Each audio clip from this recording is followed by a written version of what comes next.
ایک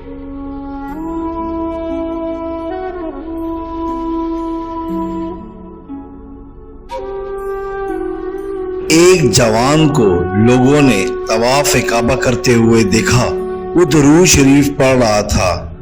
اس سے وجہ پوچھی گئی تو اس نے بیان کیا کہ میں اپنے باپ کے ہمراہ حج کے ارادے سے روانہ ہوا اور راستے میں اس کا مزاج ناساز ہو گیا، حالت خراب ہوئی اور وہ انتقال کر گئے۔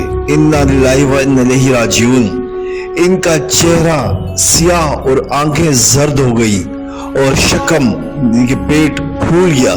یہ دیکھ کر مجھے رونا آ گیا اور دیار غیر اور مسافرت کی حالت میں اس واقعے سے میں پریشان ہوا۔ رات کو مجھے چند لمحے کے لیے نیند آئی۔ میں نے خواب میں سرور کائنات صلی اللہ علیہ وسلم کی زیارت کی۔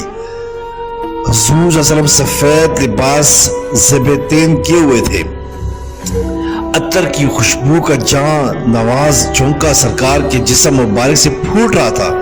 میرے باپ کی لاش کے پاس تشریف لا کر سرکار نے ان کے چہرے پر دست انور پھیرا، فوراً ہی ان کا سیاہ چہرہ دودھ سے زیادہ سفید اور روشن ہو گیا، شکم پر دست مبارک پھیرا، وہ برابر ہو گیا۔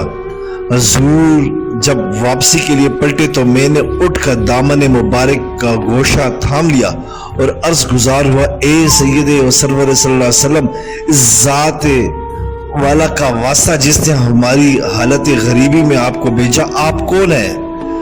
فرمایا، تم نے نہیں پہچانا، میں محمد رسول اللہ صلی اللہ علیہ وآلہ وسلم ہوں۔ تیرا باپ نافرمان تھا لیکن مجھ پر کثرت سے درود پڑھتا تھا۔ جب یہ مصیبت میں گرفتار ہوا تو مجھ سے اس نے مدد کی فریاد کی اور میں فریاد کو پہنچا۔ میں ہر اس شخص کا فریاد رساں ہوں جو مجھ پر کثرت سے درود بھیجتا ہو۔ سبسکرائب کریں، لائک کریں اور بیل آئیکن پہ کلک کریں تاکہ آپ کو اس طرح ہی پیاری اچھی اسلامی ویڈیو ملتی رہے۔